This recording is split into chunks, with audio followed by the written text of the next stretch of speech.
গল্প কথার আসরে আপনাদের সকলকেই স্বাগত।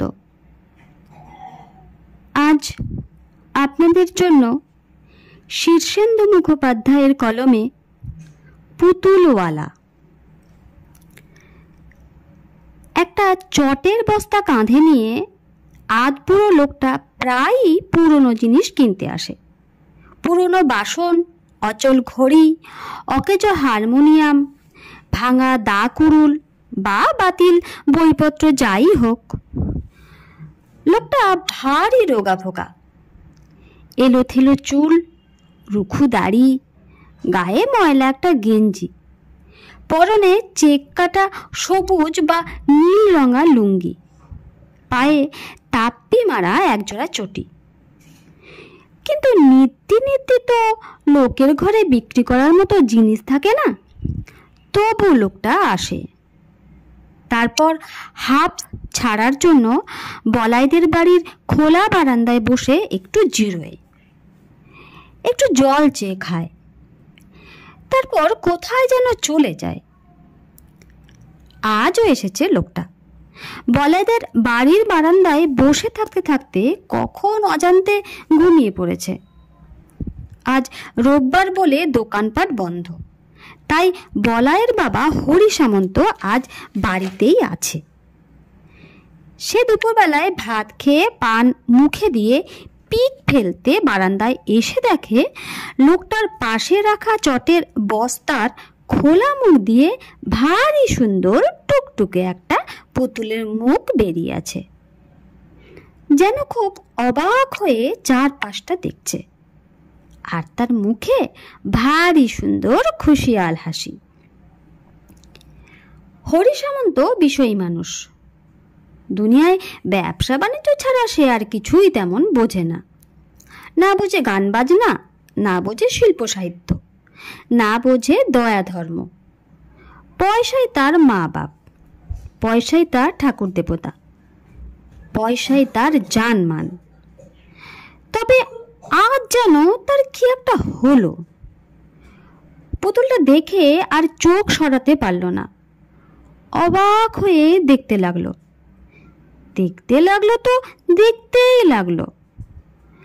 একবার যেন মনে হলো পুতুলটার চোখ পিটপিট করছে, একবার মনে হলো পুতুলটার ঘাড় ঘুরিয়ে তাকেও একবার আর চোখে দেখে নিল, আর একবার মনে হলো পুতুলটা যেন হঠাৎ একটা হাত বের করে হরি সামন্তকে হাতছানি দিয়ে ডেকেই হাতটা লুকিয়ে ফেলল।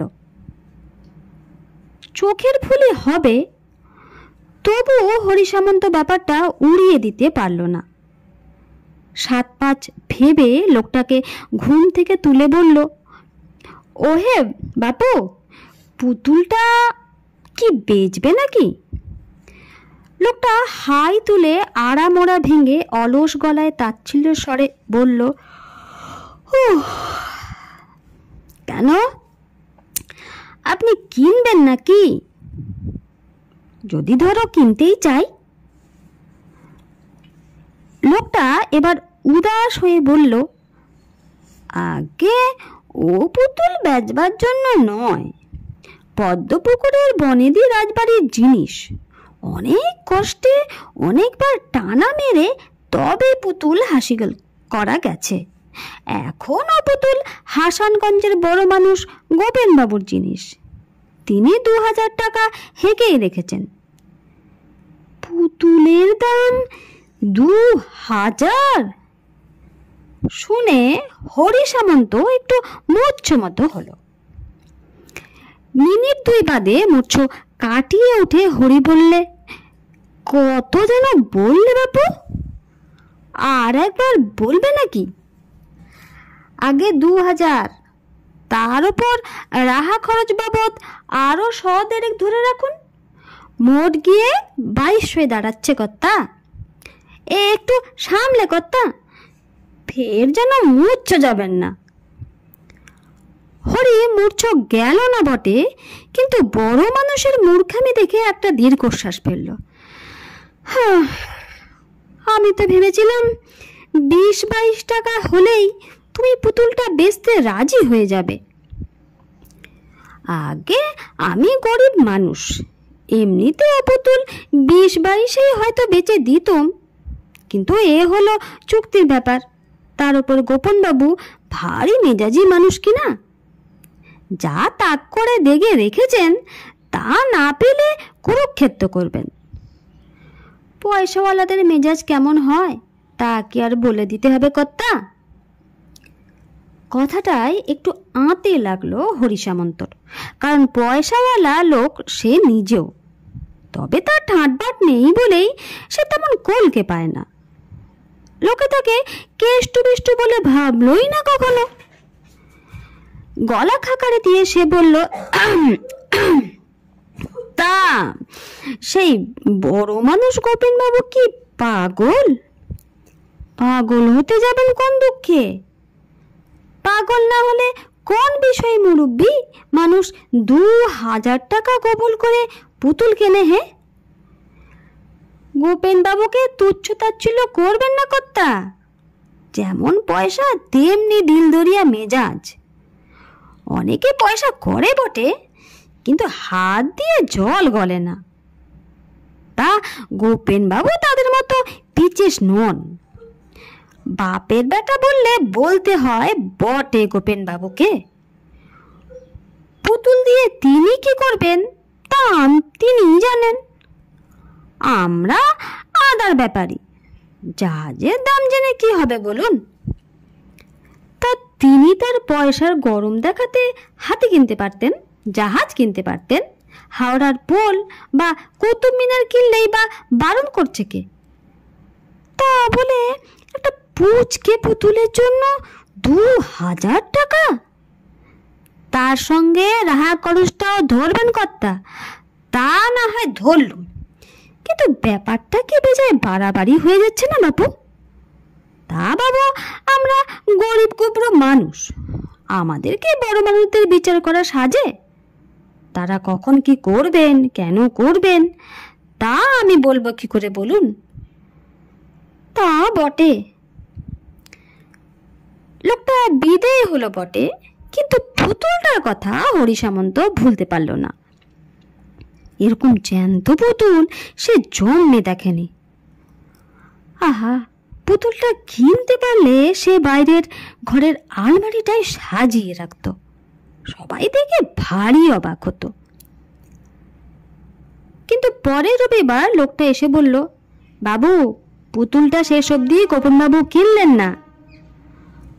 হরি অবাক হয়ে বলে, সে কি হে, তা কিনলেন না কেন? ব্যবসা জিনিসটাই তো এরকম কিনা, আজ রাজা তো কাল ফকির। তা গোপেনবাবু বললেন তার নাকি হঠাৎ একটা বড় রকমের লোকসান হয়েছে, এখন 2000 টাকার পুতুল কেনার ক্ষমতা তার নেই। বললেন পুতুল তো ছাড়, আগামীকাল বাড়িতে হাড়ি চড়বে কিনা তাই সন্দেহ। তা পুতুলটা এখনো বিক্রি হয়নি, আপনি নিলে কিছু কমে সমে ছেড়ে দেব। তা কততে ছাড়বে বলে ভেবেছ বলো তো? আপনি 1000 টাকা ফেললেই হবে। ওরে বাবা, 1000 টাকায় পুতুল, এ কি সস্তা হলো? না বাপু, আমার এখনো ভীমরতি হয়নি যে 1000 টাকা জলে দেব। দেখো গিয়ে গোপীনবাবুর মতো আর কোনো আহম্মককে খুঁজে পাও কিনা। হরি সামন্ত বিরক্ত হয়ে ঘরে চলে এলো, কিন্তু দুপুরে খাওয়ার পর পানের পিক ফেলতে গিয়ে বারান্দায় গিয়ে দেখলো ঠিক আগের রোববারের মতোই লোকটা ঘুমিয়ে পড়েছে, আর বস্তার খোলা মুখটা দিয়ে সেই পুতুলটা উকি মেরে হরির দিকে চেয়ে কিছু যেন বলতে চাইছে। হরির মনে হলো পুতুলটার চোখ তাকে বলছে, আমাকে তোমার কাছে রাখবে। হরির বিষয়ী মনটাও একটু দ্রব হলো। তার দুটো ছেলে আর দুটো মেয়ে আছে, তবু তার কেন যেন মনে হচ্ছে এই পুতুলটা তার একটা হারিয়ে যাওয়া ছেলে। হরি আজ আর লোকটাকে ঘুম থেকে তুলল না, বেশি গরজ দেখালে বিপদ, লোকটা দাও মারার চেষ্টা করবে। তবে সে তককে তককে রইল।